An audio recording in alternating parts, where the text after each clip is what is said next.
Jadi pertemuan kita hari ini itu membahas expenditure cycle, ada di chapter 15 di bukunya James Hall. Jadi silahkan nanti dilihat, kita lihat beberapa hal, khususnya topik yang berhubungan dengan expenditure cycle. Jadi kalau secara umum dilihat, proses bisnis di dalam perusahaan yang melibatkan expenditure cycle tersaji sebagai berikut, ya. Di mana ada ini, berangkat dari identifikasi atas purchase requisition, jadi proses pembelian itu diawali dengan permintaan atas pembelian, barang-barang mana saja yang perlu dibeli, terus kemudian dilakukan purchasing order atau permintaan atas pembelian yang nanti kemudian dibuat purchase order. Purchase order kemudian nanti masuk ke receiving inspection, jadi di bagian order kemudian menindaskan ke bagian penerimaan, sampai kemudian menunggu bagian penerimaan, terus melakukan proses penagihan, dan kemudian melakukan proses penerimaan kas. Jadi itu gambaran secara umum di dalam proses permintaan, pembelian, sampai kemudian melakukan order pembelian dan penerimaan atas pembayaran pembelian. Jadi tujuannya apa? Tujuannya itu di dalam penyediaan siklus ini atau prosedur ini, itu nanti diharapkan ada terjadi pembelian pada vendors, ya. Pembelian yang diharapkan nanti berdasarkan atas database vendors yang sudah diidentifikasi di dalam perusahaan.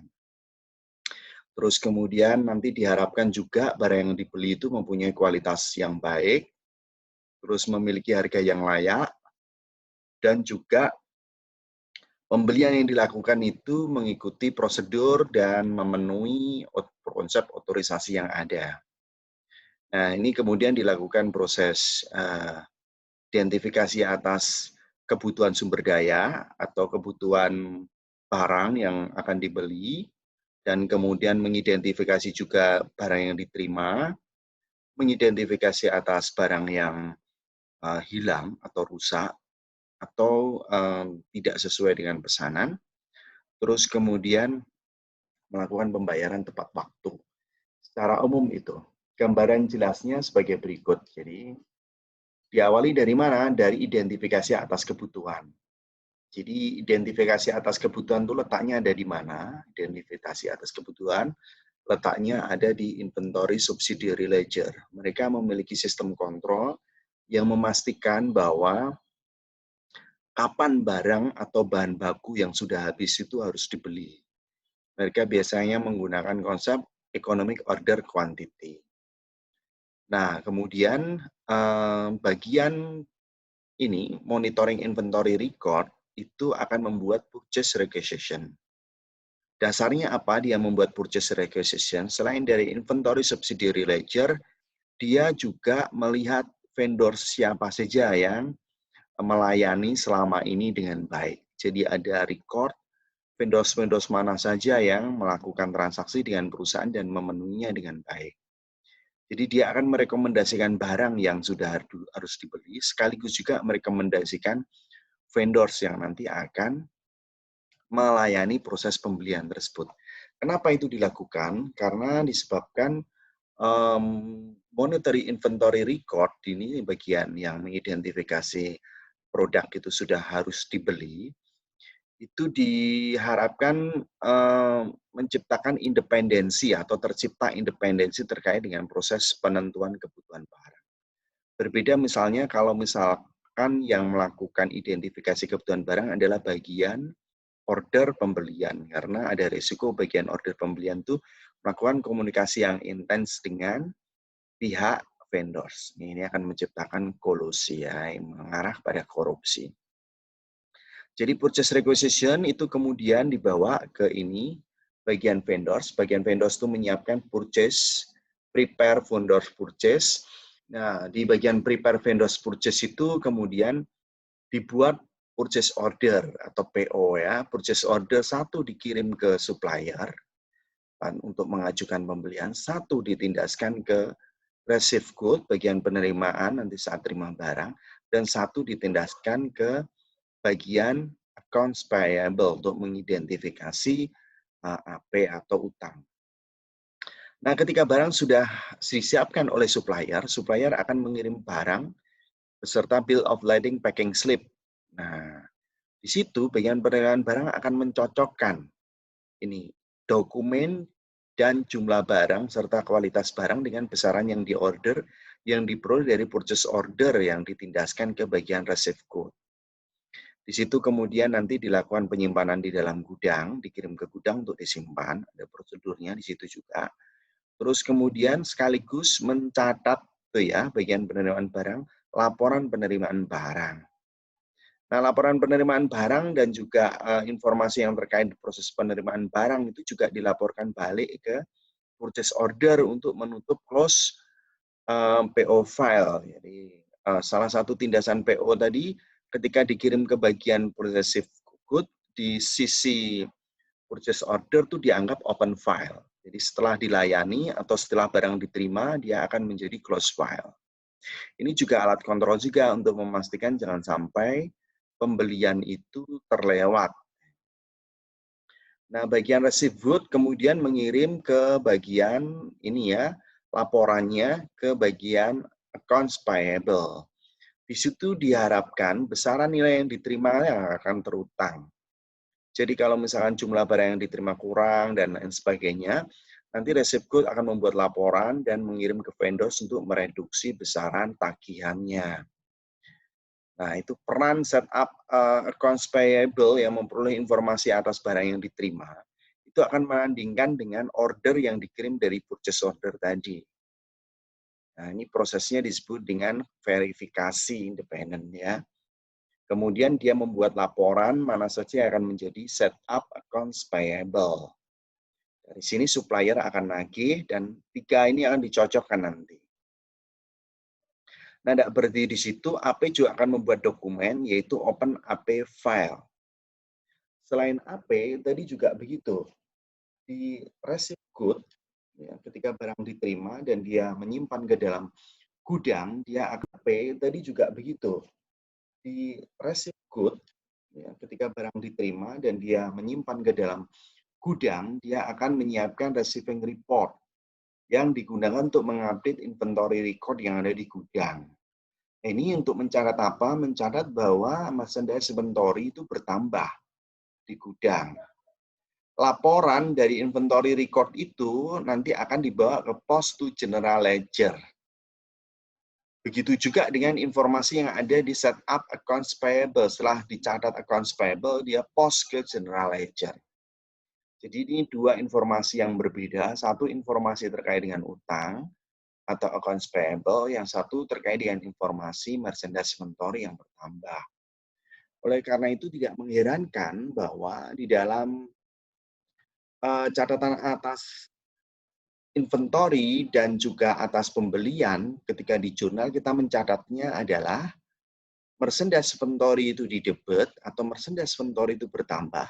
Ini dari bagian gudang memberikan informasi.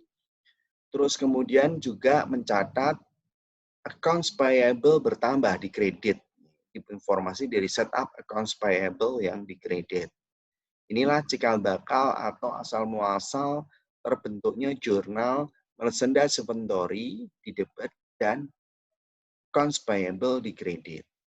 Nah, semua informasi ini nanti disimpan di dalam dokumen jurnal voucher file serta general ledger. Jadi secara umum itu sudah kita lihat bahwa ada beberapa aspek pengendalian yang kita kenal di dalam akuntansi. Khususnya pengendalian aktivitas, yaitu otorisasi, terus kemudian segregation of duties, terus kemudian ada juga pengendalian akses, terus kemudian ada verifikasi independen, dan juga adanya pengendalian yang berhubungan dengan proses pencatatan atau kelengkapan catatan. Kalau kita mengurut dari depan, kita lihat bahwa ini inventory ketika diidentifikasi itu membutuhkan otorisasi. Jadi di sini ada pengendalian otorisasi. Di bagian gudang, dia mengidentifikasi inventory mana saja yang memang harus dibeli, dan ini harus diotorisasi. Bisa juga ini tidak hanya bagian gudang. Bisa juga ini adalah departemen-departemen yang ada di dalam perusahaan. Misalkan departemen melihat jumlah kursi sudah mulai berkurang 50% dan proses perkuliahan nggak berjalan dengan baik, dia bisa mengajukan permintaan pembelian atas kursi. Nah, ini dia membuat otorisasi bahwa betul bagian yang administrasi kelas itu mengidentifikasi kekurangan kursi. Ini ada pengendalian otorisasi. Selain otorisasi, di sini juga kalau kita lihat ada pemisahan tanggung jawab dan tugas ya. Jadi orang yang mengelola jumlah barang itu dipisahkan dengan orang yang melakukan pencatatan, orang yang mengorder. Ini untuk menghindari jangan sampai orang yang menentukan jumlah barang yang dibeli itu adalah orang yang mengorder. Karena orang yang mengorder itu punya risiko yang tinggi ya, vulnerability yang tinggi oleh karena dia langsung berhubungan dengan supplier.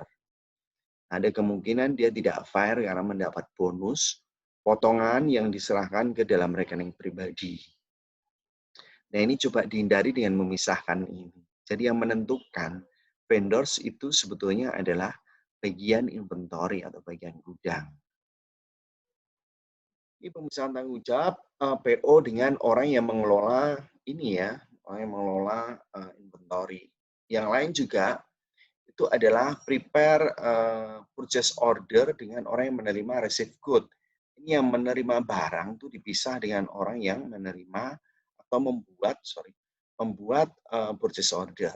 Kalau nggak dipisah nanti ada resiko ya.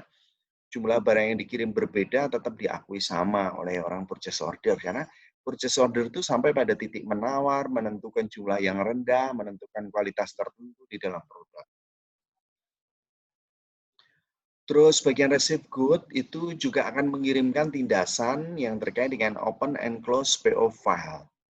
Jadi ketika membuat PO gitu purchase order itu memastikan bahwa semua permintaan pembelian yang diajukan oleh departemen-departemen atau bagian gudang itu terlayani. Karena kalau transaksinya begitu besar ada risiko dokumen itu terselip. Kalau terselip itu mungkin akan hilang atau mungkin prosedur pembeliannya nggak terlayani dalam beberapa bulan. Nah, ini bisa dihindari dengan membuat open and close PO file. Jadi setelah receive good, barang diterima, barang itu akan meng-close open PO file yang disimpan oleh bagian purchase order. Ini konsep yang digunakan yang terhubung dengan verifikasi independen tadi ya. Terus kemudian juga kalau kita lihat tuh ada verifikasi independen ketika jumlah barang yang diterima dicocokkan dengan jumlah barang yang diorder. Begitu juga dengan tagihan yang diajukan oleh supplier ya, mereka akan membandingkan nilainya atau value-nya dan kemudian digunakan untuk mengupdate nih account payable. Account payable itu seiring dengan ini penyajian penerimaan barang yang dikelola oleh bagian gudang akan mengidentifikasi besarnya merchandise inventory yang bertambah. Jadi kita sudah lihat ada beberapa lokasi di mana verifikasi independen itu dilakukan, ya, membandingkan dokumen antar departemen yang berbeda atau departemen yang saling independen dan juga informasi yang terkait dengan otorisasi ya. Nah, ini adalah proses-proses pengendalian aktivitas yang ada. Kalau kita bicara completeness, hampir semua area di sini mereka membuat record. Di prepare purchase order itu sebetulnya dia akan simpan catatan atas PO. Penerimaan barang dia akan simpan di dalam database receiving report file. Terus kemudian di bagian setup accounts payable, dia akan simpan dari accounts payable subsidiary ledger. Terus kemudian di bagian post general, dia akan simpan posting ke general ledger dan journal voucher file. Di bagian gudang, dia akan menyimpan atau mengidentifikasi database inventory subledger. Ini kalau kita bicara tentang kelengkapan. Nah, inilah gambaran utuh di dalam DFD dari purchase system yang